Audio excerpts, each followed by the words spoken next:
Ya, tapi penyakit batin yang bikin dia tidak bahagia itu penyakit batin, emosional, dendam, suudzon, tidak qanaah, tidak nerimo takdir Allah. Ini kan yang buat kita sengsara. Nah, kalau kita baca Quran, maka penyakit-penyakit itu akan berkurang. Bahkan kalau terus kita mentadabburi Al-Quran, itu akan disembuhkan oleh Allah. Allah yang bilang. Jibril Radio, 24 jam non-stop, dengerin kajian tanpa ribet. Tapi yang sangat indah, bagaimana Quran bisa merubah kehidupan kita ya. Tentunya setiap orang yang berinteraksi dengan Al-Quran, dia akan merasakannya.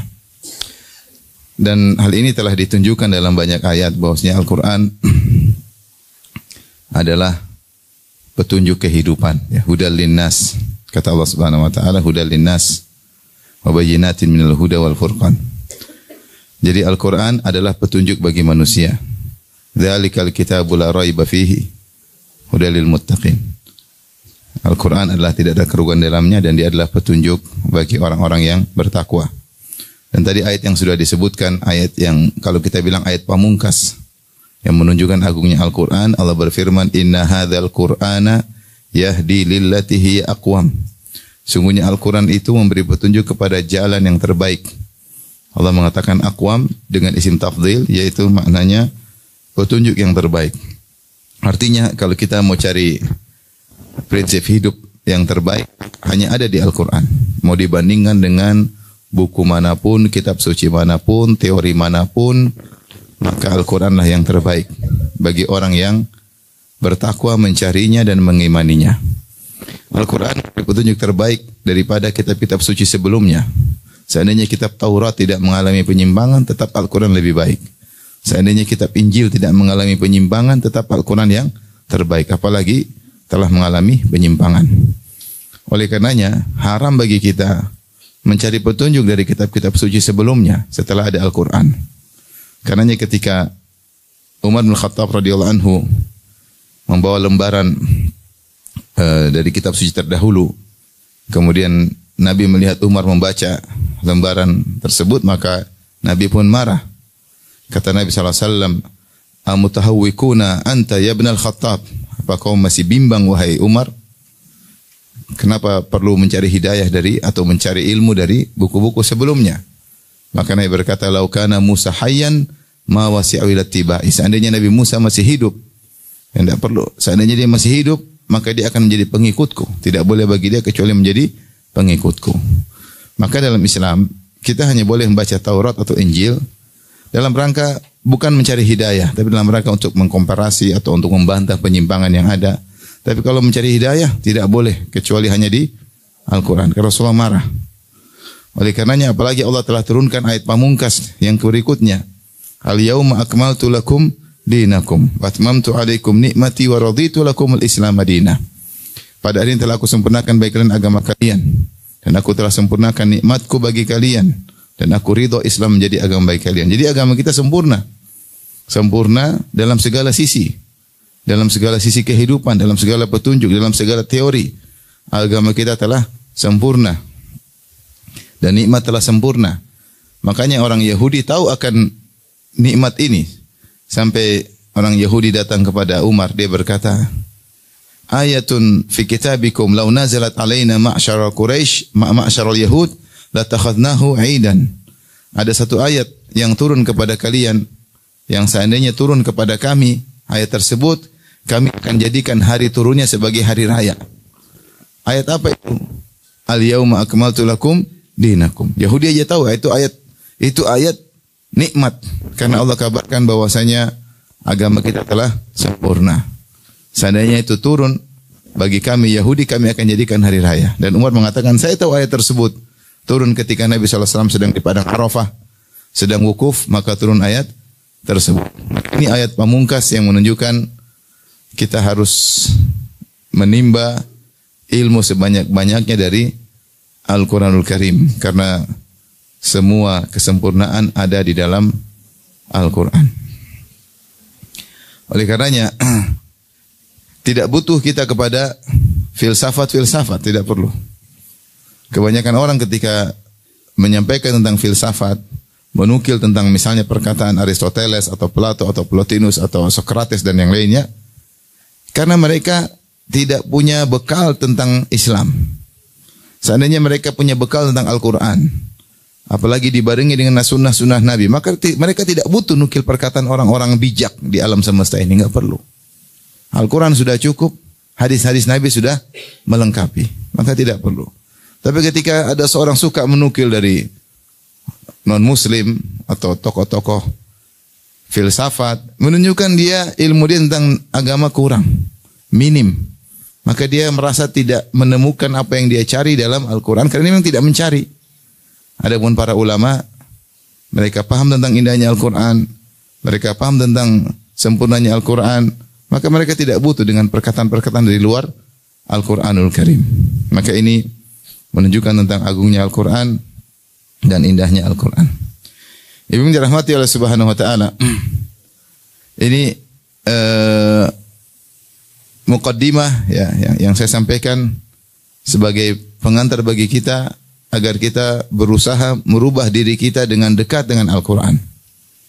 Kalau kita renungkan, ya, saya sebagai ustadz, saya baca tentang sejarah para salaf, bagaimana mereka zuhud, bagaimana mereka berkorban, bagaimana mereka ikhlas. Saya sadar bahwa itu semua karena mereka sangat dekat dengan Al-Quran. Sampai ada yang mengatakan, bagaimana hubungan salaf dengan Al-Quran? Jawabannya sama dengan hubungan kita dengan HP sekarang. Sebegitu dekatnya kita dengan HP, dengan medsos, ingin tahu berita-berita dalam medsos, menelaah berita-berita medsos, mengomentari, membantah, dan berdiskusi tentang berita medsos. Kira-kira para salaf dahulu, ya, mereka sering baca Al-Quran, mereka diskusi tentang Al-Quran, mereka membantah orang-orang yang sesat dengan Al-Quran. Hari-hari mereka, waktu-waktu mereka lalui dengan Al-Quran. Dalam Al-Quran selalu mengingatkan tentang hari akhirat, selalu mengingatkan tentang keikhlasan, selalu mengingatkan tentang ketulusan, sehingga jadilah dampak dari Al-Quran terlihat pada diri mereka yang itu tidak terlihat pada diri kita. Jadi sangat jelas bagaimana pengaruh Al-Quran dalam kehidupan. Dari situ kita harus introspeksi diri, ya, memperbaiki diri, mumpung masih ada umur. Bagaimana interaksi kita dengan Al-Quran harusnya kita perbaiki. Dan cara interaksi dengan Al-Quran adalah alhamdulillah dengan apa-apa yang sudah ibu lakukan. Ya, belajar tajwid itu salah satu interaksi utama. Belajar tajwid dengan baik, kemudian berusaha menghafal ayat-ayat sebisa mungkin, kemudian kalau bisa baca terjemahannya, kemudian kalau bisa baca tafsirnya, kemudian mengamalkannya. Oleh karenanya Fudail bin Iyad rahimahullah berkata, "Innama unzilal Qur'anu liyu'mala bih, fattakhadhan nasu qira'atahu amala." Sungguhnya Al-Quran itu diturunkan oleh Allah untuk diamalkan. Akan tapi manusia mencukupkan dengan membacanya sebagai bentuk amalan. Ini salah satu kritikan yang disampaikan oleh Fudail bin Iyad di zamannya. Bahwasanya beliau mendapati fenomena bahwasanya ada orang-orang yang hanya mencukupkan Al-Quran dengan membaca tanpa mentadaburinya dan tidak mengamalkannya. Maka efek dalam kehidupannya kurang. Ketika hanya membatasi Al-Quran dalam membacanya, berdalam-dalam dalam tajwid, namun tidak melanjutkan. Sungguhnya tajwid hanyalah tahap penting untuk menuju pada tahap berikutnya, bukan tahap akhir. Dia bahkan tahapan awal. Dengan kita paham tajwid, kita jadi senang baca Quran. Itu di antara keutamaan tajwid, senang baca Quran karena kita mempraktekkan ilmu tajwid. Dan bukan cuma sampai di situ, kita berusaha mentadaburinya, kemudian berusaha mengamalkannya. Dan ini juga keluhan yang pernah disampaikan Hasan al-Basri rahimahullahu ta'ala. Dia mengatakan ada orang ahli qurra, dari ahli Quran, dari para qurra, dia mengatakan, aku telah membaca Al-Quran dari awal sampai akhir dan tidak ada satu huruf pun yang aku jatuhkan, yaitu aku baca dengan tartil, dengan tajwid, tidak ada satu hukum tajwid pun yang salah. Maka Hasan al-Basri pun marah, dia berkata, wallahi wa qad asqata al-Qur'ana kullahu. Demi Allah, dia telah menjatuhkan Al-Quran seluruhnya. Kenapa? Karena Hasan al-Basri tidak melihat aplikasi Al-Quran tersebut dalam kehidupannya. Fenomena begitu ada. Ada sebagian orang baca Al-Quran tapi sombong dan angkuh karena dia pakar tajwid. Karena sekedar baca saja. Dia tidak menghayati, tidak mentadaburinya, hanya sebagai bangga-banggaan, hanya sebagai untuk lomba-lombaan, untuk pamer-pamer anaknya, anak saya sudah hafal sekian, hanya untuk membanggakan diri. Oleh karenanya tidak terlihat aplikasi dalam kehidupan sehari-hari. Sementara para salaf dulu, para sahabat mereka membaca 10 ayat. 10 ayat mereka hafalkan, mereka amalkan, kemudian mereka lanjut 10 ayat berikutnya. Sehingga tahapan mereka dalam belajar Al-Quran memang lama, tetapi mereka benar-benar membaca, menghafal, menguasai, mengamalkannya dengan luar biasa. Intinya, ibu dirahmati Allah Subhanahu wa taala, kalau kita tidak bisa meraih kesempurnaan bukan berarti kita tidak melakukannya sama sekali. Apa yang sudah ibu lakukan, belajar tajwid, berusaha untuk menghafal sebagian yang bisa dihafal, maka ini kita bersyukur kepada Allah Subhanahu wa taala. Tapi bukan cuma sampai di situ, masih ada PR berikutnya, yaitu berusaha mentadaburinya dan berusaha untuk mengamalkannya. Kitabun anzalnahu ilaika mubarakun liyadabbaru ayatihi. Perhatikan kata Allah, Al-Quran yang kami turunkan kepada engkau penuh keberkahan. Tapi bagaimana cara mencari keberkahannya? Liyadabbaru ayatihi, agar mereka bisa mentadaburi apa? Ayat-ayatnya. Jadi kalau sekedar baca ada keberkahan tapi tidak sempurna. Dia masih tahapan awal. Baca Al-Quran jelas dapat pahala, ya. Kata Nabi sallallahu alaihi wasallam, la aqulu alif lam mim harfun walakin alifun harfun wa lamun harfun wa mimun harfun. Bacalah Al-Quran karena al-hasanatu bi asyri amsalihha, satu kebaikan dilipat gandakan 10 kali. Aku tidak mengatakan alif lam mim satu huruf, tetapi alif 1 huruf, lam 1 huruf, mim 1 huruf. Maka siapa yang baca alif lam mim berarti dia telah baca dapat 3 kebaikan dilipat gandakan kali 10 jadi berapa? 30 kebaikan. Rasulullah motivasi untuk baca. Tapi bukan sekedar baca, tapi untuk juga ditadaburi, ya. Makanya jangan mencukupkan diri hanya sekedar membaca. Rasulullah berkata, "Iqra'ul Qur'an fa innahu ya'ti yaumal qiyamah syafi'an fa innahu ya'ti yaumal qiyamah fa innahu ya'ti syafi'an yaumal qiyamah." Bacalah Al-Qur'an, sungguhnya Al-Qur'an akan datang pada hari kiamat sebagai pemberi apa? Syafaat. Ini motivasi untuk baca. Tapi bukan sekedar baca, hendaknya ditadabburi. Allah mengatakan, "Afala yatadabbaruna al-Qur'an? Walau kana min 'indi ghairillahi lawajidu fi ikhtilafan katsira." Kenapa mereka tidak mentadabburi Al-Quran? Kalau seandainya Al-Quran bukan dari Allah, maka mereka akan mendapati banyak kontradiktif. Itu Allah suruh periksa, baca, periksa sana sini. Tidak akan ada kontradiktif dalam Al-Quran. Allah juga berfirman, "Afala yatadabbaruna al-Quran am ala qulubin aqfaluha?" Apakah mereka tidak mentadabburi Al-Quran? Ataukah ada gembok-gembok yang telah membelenggu hati mereka sehingga mereka dibacakan ayat mereka tidak tadabbur? Rasulullah baca Al-Quran enggak pada orang-orang musyrikin? Baca, Rasulullah bacakan. Tapi mereka lewat aja. Mereka ngerti bahasa Arab. Al-Quran tersebut mereka ingat, mereka tidak mau mentadaburi. Seandainya mereka mau mentadaburi, tentu akan merubah kehidupan mereka. Tapi mereka Al-Quran lewat tidak ditadaburi, ya. Karenanya Nabi menjelaskan ada suatu kelompok yang mereka ahli baca Quran, tapi mereka tidak mentadaburi, akhirnya mereka sesat, yaitu orang-orang Khawarij. Kata Rasulullah sallallahu alaihi wasallam, "Yaqra'una al-Quran la yujawizu taraqiyahu." Orang-orang Khawarij mereka baca Quran, bahkan mereka hafal Quran, mereka ahli Al-Quran, tapi tidak melewati taraqiyah. Taraqiyah ini turkuah itu ini. Maksudnya selangkangan. Jadi cuma baca sampai di leher, tidak masuk ke dalam apa? Ke dalam hati. Berarti ada orang yang baca Quran, tapi dia tidak mentadaburinya, sehingga Quran tersebut tidak kurang atau kurang berefek. Bahkan ketika tidak ditadaburi, akhirnya memahami dengan seenaknya, jadilah seperti orang-orang Khawarij. Maka ini penting bagi kita baca Quran dan kita mentadabburi, disitulah bertambah keberkahan dan nikmat Al-Quran.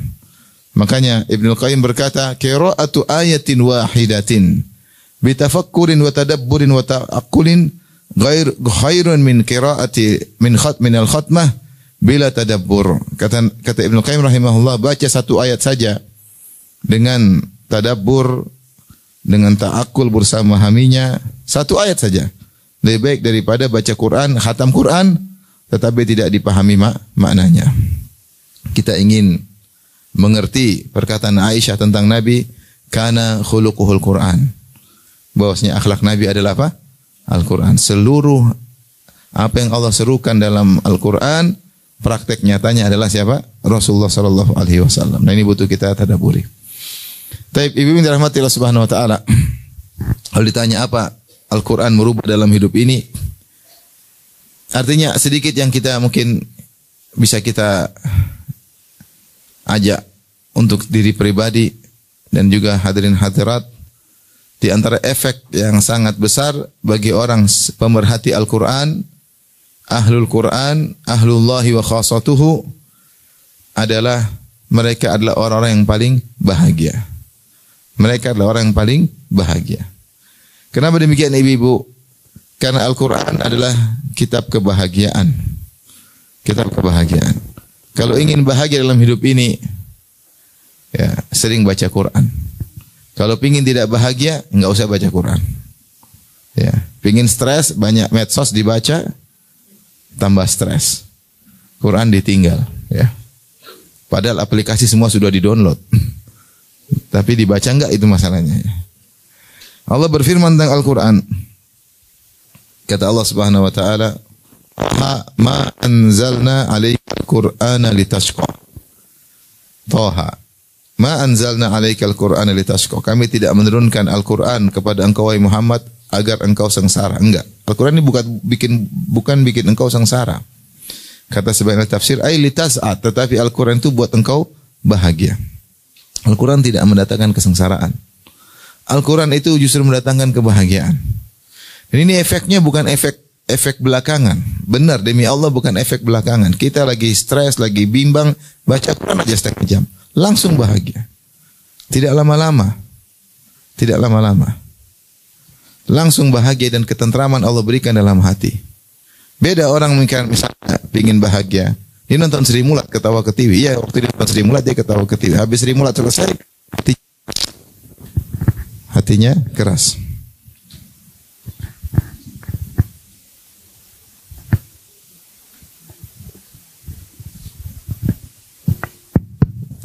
Ingin bahagia, nonton stand up komedi. Iya, ketawa ke TV ketika itu. Coba setelah diberhentikan, hati terasa keras. Ingin bahagia, nonton film box office, film Hollywood, ya, apalagi film Korea. Nonton, benar ada kebahagiaan, itu bukan kebahagiaan, itu namanya kelezatan. Karena maksiat itu ada kelezatan, benar, tapi tidak bahagia. Begitu kita matikan, hati kita jadi keras. Ada kebahagiaan yang Allah cabut dari hati kita. Kalau seandainya perkara-perkara itu adalah mendatangkan kebahagiaan, tentunya mereka adalah orang yang paling bahagia. Tapi ternyata kan tidak. Betapa banyak di antara mereka yang kemudian bunuh diri, di antara mereka yang stres, di antara mereka yang hancur rumah tangganya, di antara mereka yang narkoba, banyak. Berarti bahagia bukan di situ. Bahagia itu mudah, baca Al-Quran. Baca Al-Quran. Cuma kita sudah ada rahasia kebahagiaan, kita tidak melakukannya. Maka ini benar-benar berdampak dalam kehidupan. Tapi dengan niat baca yang benar. Bukan riya, bukan untuk pamer. Tapi benar-benar karena mencari kebahagiaan. Dan Allah berfirman dalam Al-Quran, ya, wa nunazzilu minal Qur'ani ma huwa shifaa'u wa rahmatul lil mu'minin. Wala yazidu adh-dhalimina illa khasara. Kata Allah Subhanahu wa taala, kami turunkan Al-Qur'an. Yang Al-Qur'an itu merupakan syifa, obat. Dia adalah obat. Dan kata para ulama, Al-Qur'an adalah obat baik penyakit fisik maupun penyakit batin. Biasanya penyakit batin yang bikin dia tidak bahagia itu penyakit batin, emosional, dendam, suudzon, tidak qanaah, tidak nerimo takdir Allah. Ini kan yang buat kita sengsara. Nah, kalau kita baca Quran, maka penyakit-penyakit itu akan berkurang. Bahkan kalau terus kita mentadabburi Al-Quran, itu akan disembuhkan oleh Allah. Allah yang bilang. Ya. Ya ayuhan nasu qad ja'atkum mau'izatun mir rabbikum wa syifaa'un lima fis sudur wa huda wa rahmatul lil mu'minin. Kata Allah, wahai manusia sekalian, telah datang wejangan dari Rabb kalian, Al-Quran. Ada wejangan-wejangan dalam Al-Quran. Wa syifaa'un lima fis sudur, dan penyakit dalam dada manusia. Penyakitnya banyak, penyakit. Ibu penyakitnya banyak enggak? Banyak enggak penyakitnya? Banyak lah, hasad. Lihat ada yang lebih cantik, hasad. Yang lihat tasnya lebih mahal, hasad. Yang lihat rumahnya lebih megah, hasad. Lihat mobilnya lebih bagus, apa? Hasad. Lihat bajunya lebih branded, apa? Hasad. Ibu-ibu paling mudah hasad. Ya. Bapak-bapak juga, cuma ibu lebih parah ya. Penyakit banyak ya, hasad. Penyakit dendam. Kalau udah marah, ngambekan sama orang, dendam gak hilang-hilang. Padahal dulu teman dekat, begitu berkelahi sampai mati dendam. Sebagian wanita seperti itu. Apa? Dulunya teman paling dekat, ketika bertengkar jadi paling dendam. Sampai mati. Penyakit hati. Ibu-ibu. Apalagi penyakit ibu hati? Ibu. Duniawi. Duniawi, lihat inilah, lihat anulah, pingin inilah, pingin anulah. Pingin beli inilah. Mobil suruh gantilah, tas gantilah. Beli sepatu gantilah, dompet gantilah, HP ganti. Suaminya yang pusing suruh ganti-ganti terus. Lama-lama ya kamu juga diganti, mau nggak? Maksudnya penyakit itu banyak. Gimana mau sembuh dengan baca apa? Al-Quran. Tapi dengan tadabbur, bukan baca aja. Baca aja udah lumayan, alhamdulillah. Kita punya sempat waktu baca saja sudah alhamdulillah. Subhanallah, pasti Allah kasih bahagia. Pasti, nggak mungkin nggak. Allah udah janjikan. Wa syifa'u lima fis sudur. Maka kata para ulama, kalau baca Quran di antara niatnya selain untuk dapat pahala qiraah, yang alif dapat 10 pahala, lam alif lam mim 30 pahala. Niatkan juga untuk syifa, agar kita diobati oleh Allah Subhanahu wa ta'ala. Penyakitnya banyak ya. Ya, sampai ada seorang yang datang, Ustaz, saya hasad sama dia Ustaz. Dia ngerti dia hasad, cuma nggak bisa dia hilangkan, dia nggak bisa lawan. Saya hasad. Ya lawan, sudah tahu hasad, ya nggak bisa.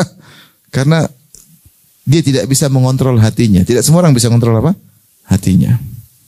Maka di antara cara agar kita bahagia dan ini teraplikasikan dalam hidup kita, merasakan efeknya langsung tidak tertunda, adalah baca Al-Quran. Oleh karenanya, Nabi sendiri begitu bahagia ketika turun ayat-ayat Al-Quran. Nabi ketika pergi ke Jabal Nur, ke Gua Hira, kemudian Nabi berusaha merenungkan tentang keagungan Allah. Dia bingung apa peristiwa yang dia alami selama ini. Dadanya dibelah, kemudian dibelah, dimasukin, dijahit lagi, jantungnya dibersihkan. Dia heran melihat kejadian tersebut. Kemudian dia kalau jalan tahu-tahu di batu ada di Mekah, ngucapin salam, Assalamualaikum Muhammad. Dia mengatakan, Innila a'lamu hajaran bi Makkah kana yusallimu alayya qabla an ub'ath wa inni la ariful an. Dulu ada batu saya tahu di Mekah, kirim salam, menyalami saya sebelum saya jadi nabi, dan sampai sekarang saya tahu mana batu tersebut. Maksudnya banyak kejadian aneh-aneh yang Rasulullah apa? Rasakan. Dan ini ada apa ini sehingga dia ingin dekat dengan Allah, sampai tiba-tiba malaikat Jibril datang memeluknya sampai dia tidak bisa bernapas, hatta balagha banil jahdu, sampai Rasulullah susah bernapas. Tsumma arsalani, Rasulullah lepas lagi, malaikat Jibril lepas lagi. Malaikat Jibril berkata, Iqra, bacalah. Kata Rasulullah SAW, ma ana biqari, saya tidak bisa baca sama sekali. Faghattani, maka dia peluk aku lagi. Hatta balagha minil jahdu, sampai aku susah bernapas. Tsumma arsalani, kemudian aku dilepaskan lagi pelukannya, dan malaikat berkata lagi, Iqra, bacalah. Kata Rasulullah SAW, ma ana biqari, aku sama sekali tidak bisa baca. Sampai 3 kali, baru kemudian malaikat Jibril mentalqilkan, Iqra bismi rabbikal ladzi khalaq, khalaqal insana min 'alaq, Iqra wa rabbukal akram, alladzi 'allama bil qalam, 'allamal insana ma lam ya'lam. Subhanallah. Situlah ayat pertama ini berbicara langsung tentang Tuhan. Iqra bismi rabbikal ladzi khalaq. Bacalah dengan menyebut nama Tuhanmu yang telah menciptakan. Ya. Alladzi khalaqal insana min 'alaq. Yang menciptakan manusia dari darah, ya. Kemudian Iqra wa rabbukal akram. Bacalah dan Tuhanmu lah yang paling dermawan, yang paling baik. Subhanallah. Langsung Allah mensifati dirinya dengan wa rabbukal akram. Tuhanmu yang paling baik. Kalau ada yang karim, maka dia yang paling akram. Maka Rasulullah SAW ketakutan, gemetar, turun ketemu istrinya, berkata, Zammiluni, selimuti aku. Karena orang ketakutan kan dingin, kedinginan. Maka Khadijah pun segera menyelimuti Nabi. Kemudian Rasulullah berkata, laqad khasyitu ala nafsi. Sungguhnya aku khawatir suatu menimpa diriku. Maka Khadijah menghibur Nabi berkata, tidak mungkin Allah menghinakan engkau. Engkau jujur, suka nyambung silaturahmi, suka bantu orang susah, cari nafkah buat kasih keluarga, suka jamu tamu, suka bantu orang yang mengalami bencana. Kau tidak akan dihinakan oleh Allah. Setelah itu Rasulullah SAW terputus wahyu. Maka Rasulullah SAW ternyata rindu, pingin lagi. Maka dia pergi ke gunung, mencari-cari kapan datang lagi wahyu. Subhanallah. Kenapa? Karena Al-Quran kalau turun mendatangkan apa? Kebahagiaan. Datangnya kebahagiaan. Itu yang Rasulullah SAW merasakan. Ayat-ayat turun mendatangkan kebahagiaan. Itu dirasakan oleh para sahabat. Makanya setelah Nabi SAW meninggal dunia, berkatalah Abu Bakar dan Umar, ayo kita menjenguk seorang wanita yang dulu sering dijenguk oleh Nabi SAW. Ya. Maka Rasulullah, Abu Bakar dan Umar pun pergi menuju wanita tersebut. Kemudian sampai di sana dibuatlah makanan, kemudian tersebut menangis. Maka Abu Bakar dan Umar mengatakan, kenapa engkau menangis? Rasulullah sudah meninggal dan dia sekarang lebih mulia daripada ketika dia masih hidup. Dia lebih mulia sekarang daripada ketika dia masih hidup. Tidak usah ditangisin. Maka wanita ini berkata, ya, bahwasanya saya menangis bukan karena Nabi, itu saya tahu. Tapi saya menangis karena setelah Rasulullah meninggal, wahyu terputus. Wahyu terputus. Kenapa mereka merasa bahagia ketika turun ayat-ayat Al-Quran? Ayyukum zadatu hadhihi imana. Kalau turun ayat ditanya, siapa yang tambah iman yang ayat ini? Orang beriman, kami bertambah iman dengan semakin banyak turun ayat-ayat Al-Quran. Jadi para sahabat dahulu mereka benar-benar menanti turunnya ayat. Kalau datang ayat mereka bertambah iman. Datang ayat mereka semakin apa? Bahagia. Mereka benar-benar mengetahui tentang agungnya Al-Quran sehingga mereka benar-benar berinteraksi dengan Al-Quran karena Al-Quran benar-benar sebab kebahagiaan. Itu yang hilang dari kita. Kita menganggap Al-Quran ya sekedar kitab suci, tapi kita tidak mengaungkannya sebagaimana mestinya. Kita tidak menjadikan Al-Quran sebagai sebab kebahagiaan kita. Saya sering bilang bahagia itu mudah. Bangun sebelum subuh, solat malam, bacaan Quran dalam solat malam, pasti bahagia, nggak mungkin nggak. Kalau nggak bisa solat malam karena nggak punya hafalan, ya udah baca Quran aja, nggak harus solat malam. Bangun tidur baca Quran, sampai ngantuk lagi tidur lagi nggak ada masalah. Tapi pasti apa? Bahagia. Apalagi kalau ternyata dibaca sambil berusaha cari maknanya. Ya para hadirin yang hadirat subhanahu wa ta'ala. Allah turunkan ini firman-Nya, bukan firman sembarang orang. Allah turunkan surat-surat melalui malaikat Jibril, melalui Nabi Muhammad SAW untuk kita. Apa kita tidak penasaran pengen tahu apa maksud Tuhan menurunkan ayat-ayat ini? Untuk agar kita kebahagiaan. Tuhan bilang ini Tuhan, ini adalah kitab kebahagiaan. Kita pengen tahu bahagia bagaimana, kita belajar. Kalau ada kira-kira gampangannya, kalau ada raja kirim surat sama kita pengen tahu nggak? Pengen lah, ini apa maksudnya raja ini? Suraja, walillahil matsalul a'la, apalagi bagi Allah perumpamaan yang lebih tinggi, bagaimana lagi yang kirim surat adalah Allah Subhanahu wa taala. Maka di antara yang langsung berdampak dari Al-Qur'an dalam kehidupan ini adalah kita akan langsung bahagia. Kita akan langsung apa? Bahagia. Kebahagiaan dari mana? Kita nggak tahu. Itu rahasia Allah. Tiba-tiba Allah kasih bahagia gitu aja. Allah kasih bahagia. Kenapa? Karena bahagia tempatnya di mana? Di qalb, di hati. Di kalbu kita. Yang menguasai hati kita siapa? Allah Subhanahu wa taala. Al-qulubu baina usbu'aini min asabi'ir rahman. Hati itu berada di antara dua jemari Allah Subhanahu wa taala. In sya'a aqamaha wa in syaa azaghaha. Kalau Allah ingin luruskan jadi lurus. Kalau Allah ingin menyimpang jadi menyimpang. Ya.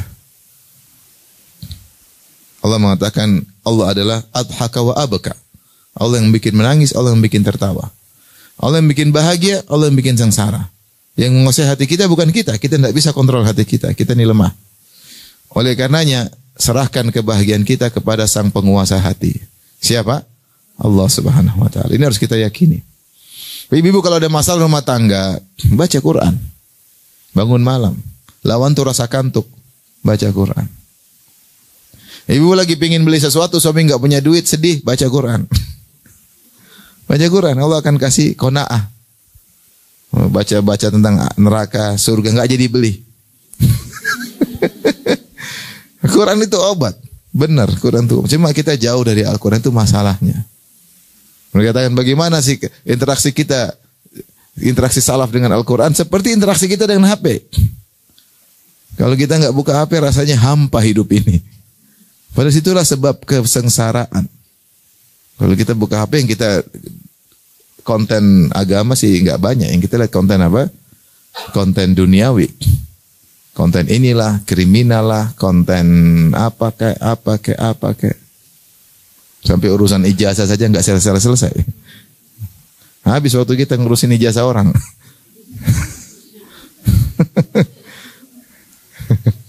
Benar atau tidak? Benar ya. Cuma kalau waktunya kita baik untuk baca Quran. Untuk memahami apa sih maksud ya ayyuhal muzammil qumil laila illa qalila sampai terakhir. Apa maksud surat ini? Surat ini maksudnya ceritanya bagaimana kok turun sama Nabi. Nabi lagi ngapain turun surat ini? Terus apa isinya? Terus apa praktek Nabi, aplikasi Nabi dalam surat ini? Oh, situ bahagia luar biasa. Cuma kita nggak lakukan. Itu masalahnya. Kita nggak lakukan. Jadi kalau tanya apa merubah kehidupan, jelas merubah kehidupan. Cuma kita tidak membacanya, tidak mentadaburinya. Tapi ini salah satu, maksudnya secara umum bahwasanya Al-Quran itu mendatangkan kebahagiaan. Yang kedua, ibu dirahmati Allah Subhanahu wa ta'ala. Bahwasanya Al-Quran menjadikan kita bersabar dalam hidup ini. Kita ini hidup diuji, darul ibtila. Dan semakin beriman semakin diuji. Benar. Makanya semakin beriman semakin banyak ujian. Semakin banyak ujian. Cuma ada yang baru diuji sedikit merasa ujiannya besar. Ada orang diuji banyak dia diam-diam aja. Ada orang baru diuji sedikit langsung bikin status. Kan ada. Bikin status atau rubah status. Tahu-tahu bikin status gambar jantung terbelah dua. Ada apa Jadi ada orang mau jantung terbelah 3, terbelah 4, dia cuek aja. Dia sabar. Jadi sungguhnya di banyak orang-orang yang mereka jauh lebih beriman daripada kita dan mereka ujiannya lebih besar, cuma mereka diem. Mereka diem. Tidak seperti mungkin sebagian kita baru sedikit ujian sudah ngeluh sana curhat sini, ketemu orang nangis sana nangis sini. Tapi hidup ini pasti ujian. Tidak ada yang diuji dan semakin beriman semakin pasti diuji. Dan sebagaimana Rasulullah bersabda, asyadun nasi balan al-anbiya tsumma salihun tsumma al-amsal fal-amsal. Orang yang paling banyak ujian adalah para orang saleh, para nabi, kemudian orang saleh, kemudian selanjutnya yubtala rajulu ala qadri imani. Seorang diuji dengan kadar apa? Keimanannya. Dan itulah yang dialami oleh para nabi. Saya bayangkan Nabi Nuh, ujiannya luar biasa. Dia rasul pertama. Istrinya kafir. Kira-kira enak enggak punya istri kafir? Luar biasa. Ceramah-ceramah sana. Nuh, ceramah mulu istrimu ente enggak beres. Kira-kira gitu. Kalau anak buahnya umat dunia adalah jamaah pasti digituin Nuh. Kamu ceramah mulu, istrimu aja enggak beres. Gimana berat? Anaknya juga kafir. Bayangkan. Dan itu Nuh alami berat ratusan tahun. Anaknya panjang umur. Bagaimana seorang ayah seorang lelaki menghadapi istri kafirah. Ada anaknya kafir, buah hatinya. Dan itu mungkin paling tidak berpuluh-puluh tahun, kalau mungkin ratusan tahun. Sampai di detik-detik terakhir Nuh alaihissalam masih merayu anaknya agar masuk Islam. Dia mengatakan, ya bunayyarkam ma'ana. Sudah ombak besar, Nuh bilang, dia bilang, hey kafir, makanya Abi kasih tahu enggak mau dengar, enggak. Dia bilang, ya bunaya wahai putraku, ayo naik dulu. Wala takum ma'al kafir, jangan ikut-ikut orang kafir. Ayo naik. Yang penting kau naik dulu, nanti kita diskusi. Anaknya langsung ngeyel, sa'awi ila jabali ya'simuni minal ma'. Enggak. Saya akan sampai puncak gunung yang selamatkan aku dari apa? Dari ombak ini. Qala la asimal yauma min amrillah illa ma rahim. Enggak ada yang selamat, kata Nuh. Masih mau dibilang, tahu-tahu hala bainahumal mauju fakana minal mughrakin. Tahu-tahu ada ombak, anaknya tenggelam. Nuh sedih luar biasa. Sampai saking sedihnya dia minta sama Allah. Ya inna wa'dakal haq. Inna bani min ahli. Ya Allah, ini dari keluargaku. Dia masih pingin ada kebaikan buat anaknya setelah anaknya mati kafir. Saking sayangnya kepada anaknya. Allah tegur. Ya Nuh innahu laisa min ahlika innahu amalun ghairu salih. Fala tas'alni ma laisa laka bihilm. Inni a'idzuka an takuna minal jahilin. Wahai Nuh, itu bukan keluargamu. Dia telah melakukan kekafiran. Maka jangan kau doa kepada aku yang kau tidak minta sesuatu yang kau tidak punya ilmu tentangnya. Aku nasihati engkau jangan sampai kau menjadi orang yang jahil, wahai Nuh. Subhanallah. Kenapa Nabi Nuh sampai seperti itu? Karena dia sayang sama apa? Anaknya. Maksudnya ujian luar biasa. Terus menghadapi kaum yang ratusan tahun. Sampai Nuh dihina-hina. Kakek, anak, cicit, buyut, cacat, bebet, apa semua. Kumpul semua. Setiap keturunan datang untuk menghina Nabi Nuh. Kullama marra alaihi mala'un min qaumihi sakhiru min. Qala in taskharu min. Kata setiap ada sekelompok orang lewat Nabi Nuh diejek. Maksudnya kita kalau baca kisah Nabi Nuh alaihissalam, subhanallah, diuji dengan kita yang ujian tidak ada apa-apanya. Makanya Allah turunkan kisah Nabi Nuh ketika Nabi masih di Mekah.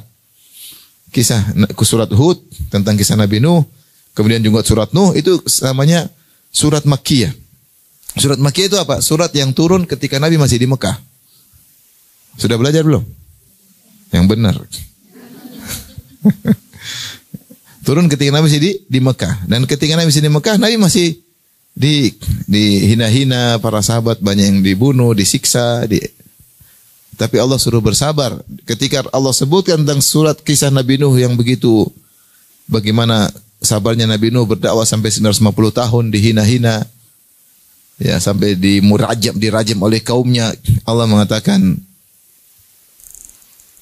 "Dzalika min amba'il ghaibi nuhihi ilaik. Ma kunta tilka min amba'il ghaibi nuhiha ilaik. Ma kunta ta'lamuha anta wala qaumuka min qabli hadza. Fasbir innal aqibata lil muttaqin." Inilah berita gaib yang kami bacakan kepada engkau. Itu kisah Nabi Nuh alaihissalam. Kau tidak tahu sebelum tentang kisah ini. Dan kaummu juga tidak tahu tentang kisah Nabi Nuh. Cuma ini masa lalu yang saya ceritakan kepadamu. Buat apa? Fasbir, sabarlah. Innal aqibata lil muttaqin. Sungguhnya kesudahan yang indah bagi orang-orang yang bertakwa. Jadi kalau kita dalam hidup ini diuji, kita baca kisah-kisah, subhanallah, kita ini enggak ada apa-apanya. Apalagi kalau ibu baca kisah Nabi Yusuf, aduh, kisahnya luar biasa. Tapi akhirnya happy ending. Sehingga kalau kita baca kisah seperti itu membuat kita tegar. Membuat kita tegar, karena kita enggak bisa sabar kecuali Allah yang bikin sabar. Allah berkata, "Wasbir wa ma sabruka illa billah." Bersabarlah, kau tidak bisa sabar kecuali Allah yang kasih apa? Sabar. Bagaimana Nabi Yusuf bisa husnudzon kepada Allah puluhan tahun? Itu yang saya enggak habis pikir. Dia kan diuji puluhan tahun. Minimal pendapat mengatakan 15 tahun, ada yang mengatakan 40 tahun, ada yang mengatakan 80 tahun. Sejak dipisah dari ayahnya sampai ketemu lagi setelah jadi bangsawan, ada khilaf. Ada yang bilang 15 tahun, ada yang bilang 40 tahun, ada yang bilang 80 tahun. Dan selama itu dia husnudzon kepada Allah Subhanahu wa taala. Husnudzon. Ini tidak tahu bagaimana dia dicemburui oleh kakak-kakaknya, bagaimana dia dipisahkan dari ayahnya, bagaimana dimasukkan dalam sumur, dijual jadi budak. Kemudian kerja tanpa gaji karena seorang budak, kemudian dituduh mau berzina di penjara. Semua itu dia lewati dengan husnudzon. Ini menakjubkan. Makanya ketika akhirnya dia jadi bangsawan, terus dia bongkar katur di depan kakak-kakaknya, mereka berkata, "A innaka la anta Yusuf." Ketika Yusuf membuka menunjukkan mengatakan, "Qala hal alimtum ma fa'altum bi Yusuf wa akhihi id antum jahilun." Kalian masih ingat enggak apa yang kalian lakukan kepada Yusuf dan saudaranya Binyamin ketika kalian masih jahil? Mereka lihat lagi, Yusuf. Karena Yusuf sudah mungkin jambang. Dulu kan masih kecil waktu diambil, dibuang. Sudah pakai mahkota. Mungkin Yusuf lepas mahkotanya. Mereka, innaka la anta Yusuf. Kau si Yusuf ya? Kata Yusuf, ana Yusuf wa hadha akhi. Saya Yusuf, ini saudara saya Binyamin. Qad mannallahu alaina. Sungguh Allah telah beri anugerah kepada kami. Kemudian Nabi Yusuf berkata, innahu may yattaqi wa yasbir fa innallaha la yudhi'u ajral muhsinin. Siapa yang bertakwa dan bersabar, Allah tidak menyia-nyiakan pahala bagi orang yang ihsan. Subhanallah. Berarti selama itu Nabi Yusuf selalu sabar dan bertakwa. Setiap musibah yang dia alami, setiap ujian yang dia alami, dia selalu bersabar dan bertakwa. Dan selalu husnudzon, padahal jawabannya mati puluhan tahun berikutnya. Happy endingnya ternyata setelah puluhan tahun. Tapi selama itu dia tidak, sama sekali tidak pernah suudzon sama Allah. Itu yang saya takjub, ini kok bisa ini ada orang seperti ini. Kita aja baru diuji sedikit, nggak ada solusi sudah. Aduh, ini apa ini Allah? Sudah suudzon, kenapa Allah giniin saya? Kenapa? Saya sudah rajin baca Quran kok belum ada solusinya. Ya sering baca Quran tapi masih ngomel sama suami. Gimana ada solusinya? Kita apa yang sudah kita lakukan sehingga kita, Yusuf aja yang seperti itu. Dia uji sampai puluhan tahun dan dia selama itu dia husnudzon. Nabi Yakub alaihissalam, kata Al-Qurtubi rahimahullah, dia adalah orang yang paling dicintai oleh Allah di zaman itu. Dia diuji dengan terpisah dari apa? Anak-anaknya. Bahkan di puncak-puncak kesulitan ketika Yusuf tidak tahu kemana, Binyamin dituduh mencuri sehingga dipenjara, terus kakak mereka tidak kembali. Di puncak-puncak kesulitan justru Yakub alaihissalam semakin husnudzon. Dia mengatakan, asallahu ayyatiyani bihim jami'an. Ketika dikabarkan, wahai ayahanda, kakak paling tua enggak mau kembali. Yusuf entah kemana, Binyamin di penjara. Ketika 3 anaknya tidak mau pulang. Dan ini puncak penderitaan Nabi Yakub sampai dia buta. Wa biyadhat ainahu minal huzni fahuwa kadhim. Dia buta saking sedihnya. Namun di saat itu dia tetap husnudzon, dia berkata, asallahu ayyatiyani bihim jami'an. InsyaAllah Allah akan datangkan mereka, kembalikan mereka kepada aku seluruhnya. Innahu huwal alimul hakim. Karena Allah maha berilmu dan maha bijaksana. Subhanallah. Dia tahu apa yang Allah lakukan kepada dia dengan ilmu Allah. Dia tahu apa yang Allah takdirkan pada dia di atas hikmah dan kebijakan yang Allah tahu. Yang dia tidak tahu. Tapi dia tahu apa? Husnudzon. Nah kita kalau baca kisah-kisah seperti ini, kita lebih mudah untuk bersabar. Makanya sebagian ulama mengatakan, kalau siapa yang sedih, baca surat Yusuf dengan tadabbur, pasti sedihnya berkurang, pasti. Karena apa yang dia alami tidak ada apa-apanya dengan kisah Nabi Yusuf. Maka inilah interaksi Al-Quran kita baca. Makanya Al-Quran itu sering kisah-kisah para nabi diulang-ulang. Ustaz kok kisahnya diulang-ulang? Nabi Musa kisah, surat ini cerita, tambah lagi, ulangi lagi. Kenapa enggak langsung satu episode selesai? Karena Al-Quran itu memang diulang-ulang. Dan setiap kita baca perlu ada, tapi setiap surat itu, si kisah itu beda-beda. Ada tambahan makna yang tidak disebutkan di surat yang lain. Itu di antara menakjubkannya Al-Quran. Kisah Nabi Musa disebutkan dalam banyak surat. Tapi kalau kita baca tafsir, itu setiap surat beda-beda. Ada beda-beda tambahan makna yang tidak disebutkan pada surat yang lain. Dan ini Al-Quran diulang-ulang. Makanya takwa diulang-ulang, kisah neraka diulang-ulang, kisah surga diulang-ulang, kisah orang soleh diulang-ulang, agar setiap kita baca selalu kita mengambil pelajaran. Jadi kalau kita baca Al-Quran dengan tadabbur, pasti akan berdampak dalam kehidupan. Di antaranya kita akan lebih sabar. Ikhwan, ibu-ibu, akhwat, ummahat, dalam hidup ini banyak hal yang tidak sesuai dengan kita rencanakan. Banyak atau tidak? Banyak. Agar Allah kasih tahu ini bukan surga. Surga nanti pingin semuanya terpenuhi di surga. Sekarang tidak semua kita inginkan kita dapatkan. Banyak yang kita dapatkan tapi tidak semua. Agar kita tidak itmi'nan dengan dunia, agar kita tidak condong kepada dunia. Kata Allah tentang radhu bil orang kafir. Radhu bil hayati dunya wa ma'annu biha. Sungguhnya orang-orang innalladzina yarjuna liqa'ana, sungguhnya orang tidak berharap bertemu dengan kami.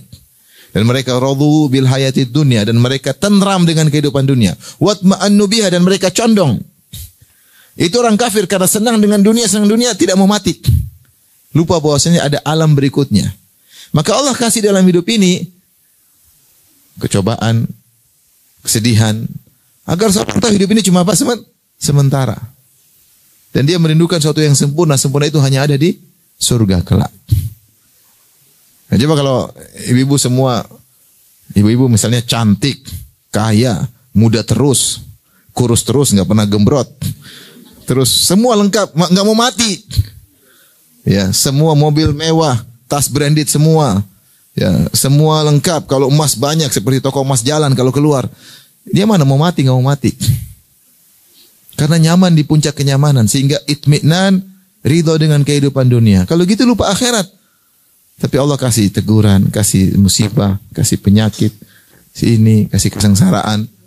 Sehingga kita tahu bahwasanya dunia ini hanyalah apa? Sementara. Jadi baca Al-Quran, kita lihat kisah-kisah dalam Al-Quran, akan beri pelajaran bagi kita. Dan banyak, saya kalau baca kisah, saya kadang-kadang subhanallah, kok bisa ya? Ternyata bisa. Contoh kisah yang menakjubkan saya baca Al-Quran.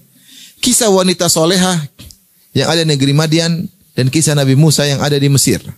Kan banyak akhwat tanya sama saya, Ustadz kita ini akhwat Ustadz, kita nggak keluar rumah, terus jodoh gimana mau datang Ustadz? Kalau mau dapat jodoh kan buka-buka dikit keluar. Orang lihat cantik baru ada yang ngelamar. Kalau kita cuma di rumah aja, apalagi pakai cadar, kapan ada jodohnya Ustadz? Subhanallah. Saya ingat kisah luar biasa tentang kisah siapa? Perempuan yang di negeri Madian. Allah mentakdirkan Musa alaihissalam, Allah kirim lelaki soleh dari Mesir untuk melamar dia. Padahal jaraknya 1000 kilo lebih. Mesir itu benua Afrika, Madian benua Asia, lintas benua, subhanallah. Musa alaihissalam hidup di Mesir dengan luar biasa sebagai anak angkat Fir'aun, dengan kekayaan luar biasa. Tapi Allah mentakdirkan, ternyata dia tidak sengaja bunuh salah satu orang Kipti, anak buah Fir'aun, akhirnya di buronan. Hari dia kabur tanpa persiapan. Sehingga dia lintas benua. Jalan dari Mesir tanpa bekal. Sampai dia sering makan daun hijau-hijau, rumput-rumput.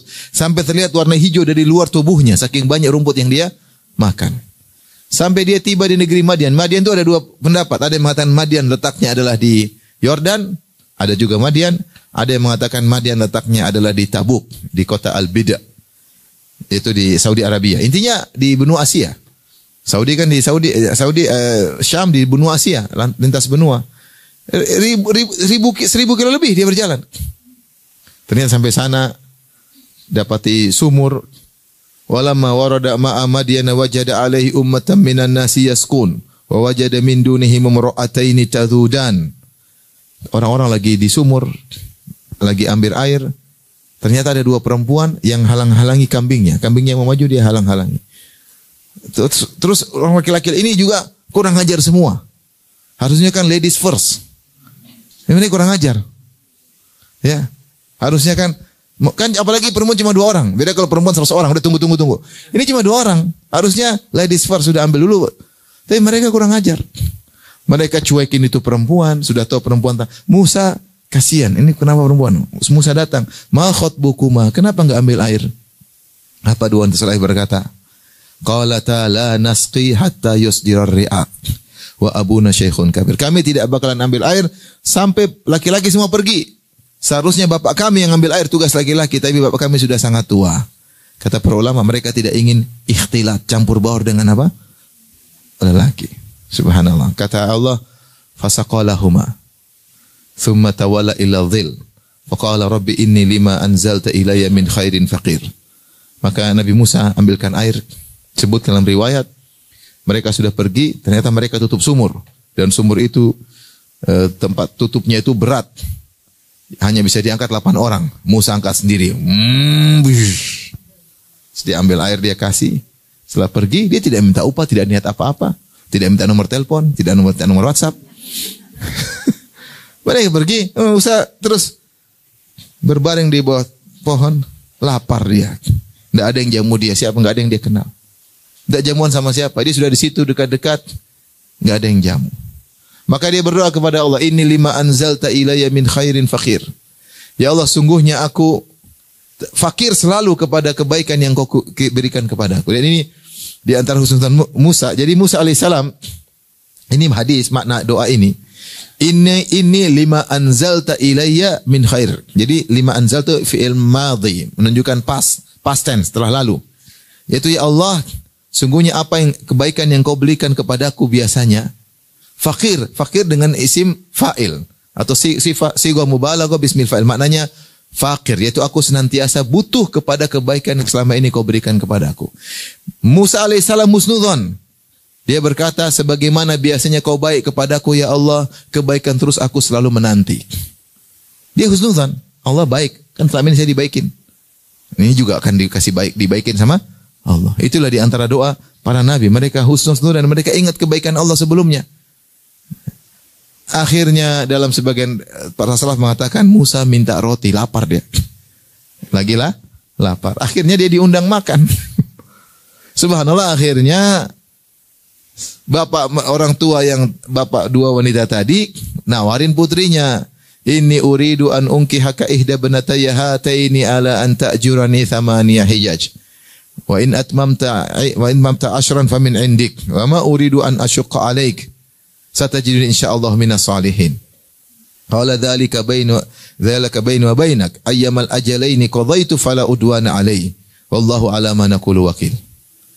Maka akhirnya calon bapak mertua berkata, wahai Musa, saya ingin nikahkan kau dengan salah satu dari dua putriku tersebut. Dengan syarat kau jadi kerja kebun selama 8 tahun. Kalau kau sempurnakan 10 tahun terserah engkau. Insya Allah kau akan dapati aku orang yang soleh, yaitu aku akan baik.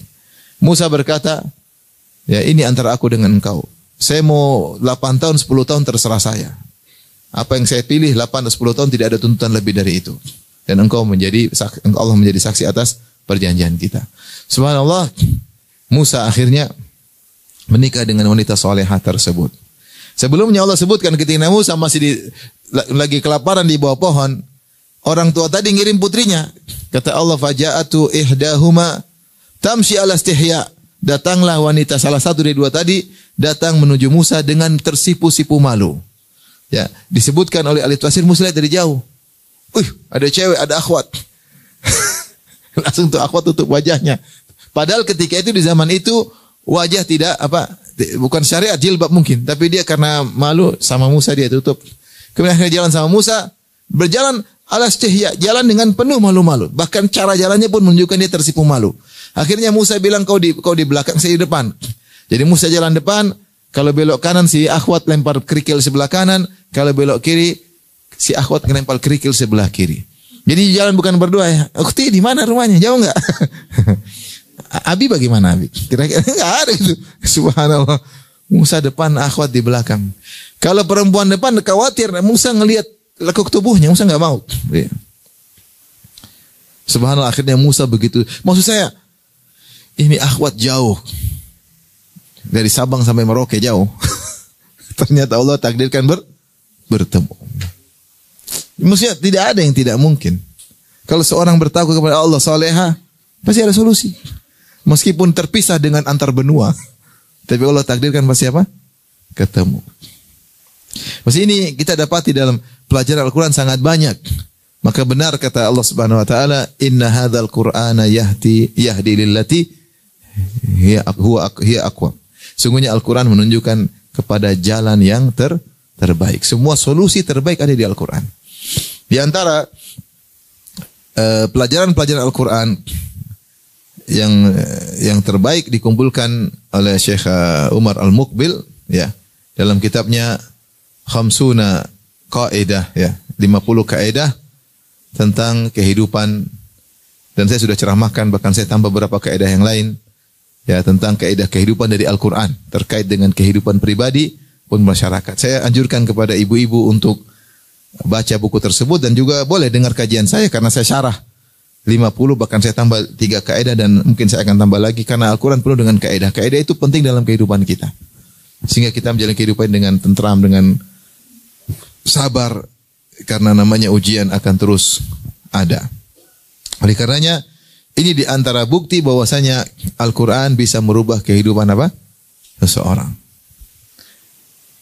Oleh karenanya Kalau kita sering baca Quran, Allah akan beri keberkahan. Dan keberkahan itu kebaikan yang sering tidak kita duga. Yang sering tidak kita duga. Saya sering sampaikan kisah, ada kawan, dia S3 Amerika, bidang pendidikan. Dia datang ke rumah ngobrol. Dan dia pernah, karena dia pakar bahasa Inggris, dia pernah disuruh oleh seorang ustadz menerjemahkan Al-Quran dari awal sampai akhir bahasa Inggris. Akhirnya dia terjemahkan. Ketika dia terjemah Al-Quran tidak mudah nerjemah. Terpaksa dia baca tafsir-tafsir. Sehingga seluruh ayat dari ayat 1 sampai ayat terakhir, dia pernah baca tafsirnya. Dari situ dia bilang, ini Quran luar biasa. Maka sejak itu dia bilang, saya suruh anak saya tiap hari harus baca Quran. Dan saya punya anak, tidak pernah saya tanya tentang bagaimana pelajaranmu di sekolah. Padahal dia pakar pendidikan. Saya cuma tanya, hari ini sudah baca Quran belum? Itu yang saya tanya. Ternyata anak saya murid-murid teladan. Maksud saya, dia bilang, saya tidak peduli anak saya mau tinggal kelas, mau apa saya tidak peduli. Yang penting saya tanya, hari ini kau udah baca Quran belum? Kenapa saya begitu Ustaz? Karena saya itu Al-Quran ternyata luar biasa. Karena saya pernah baca tafsir dari awal sampai apa? Akhir. Maka ternyata ketika dia yakini ada kebenaran Al-Quran, Allah akan buka banyak kebaikan yang dia tidak duga. Maka dekatkanlah diri kita dengan apa? Al-Quran. Ibu-ibu jangan suka baca medsos. Sudah ibu-ibu. Ada artis dicerai nggak usah dibaca, Bu. Ngapain? Sudah dicerai, tulisan di artis itu nggak usah dibaca. Ibu ada akhwat, ada artis suaminya meninggal, ibu pada menangis semua. Padahal suami orang yang meninggal pada nangis. Suami sendiri diomelin, gimana ceritanya? Ini suami orang menangis, mati dia menangis. Suami sendiri di rumah diomelin. Oleh karenanya baca Quran jadikan dalam kehidupan sehari-hari. Jangan lupa sholat malam, jangan lupa baca Quran, ada target wirdul yaumi. Enggak usah banyak-banyak, saya enggak suruh baca banyak-banyak. Saya bilang seperempat juz per hari, oke lah, itu sudah luar biasa. Kalau bisa sempat waktu baca terjemah, baca tafsir, kalau bisa dengar ceramah. Alhamdulillah saya punya ceramah tafsir banyak di YouTube. Sudah hampir sekitar 16 juz ya. Saya bisa dengar aja satu baca. Enggak apa, baca aja, baca. Dengar. Situlah kita berinteraksi dengan Al-Quran. Kita bilang, ya Allah, saya ingin dekat dengan Quran, ya Allah. Saya ingin memahami firman-firman-Mu. Ketika kita niat untuk memahami ayat Allah, insya Allah kasih keberkahan dalam hidup ini. Benar hidup kita banyak ujian, tapi insya Allah kita bisa lewati. Benar banyak ujian ini, banyak hal yang kita tidak inginkan, tapi insya Allah kita bisa lewati. Dengan keberkahan apa? Al-Quranul Karim. Maka yang sampai di rumah tidak dibacain Al-Quran. Kata Nabi SAW, Iqra'u surat Al-Baqarah. Baca surat Al-Baqarah di rumah. Fa inna syaitana yanfiru minal baiti alladhi tuqra'u fi surat Al-Baqarah. Setan lari di rumah yang dibacakan surat apa? Al-Baqarah. Ini rumah tidak pernah baca Al-Quran.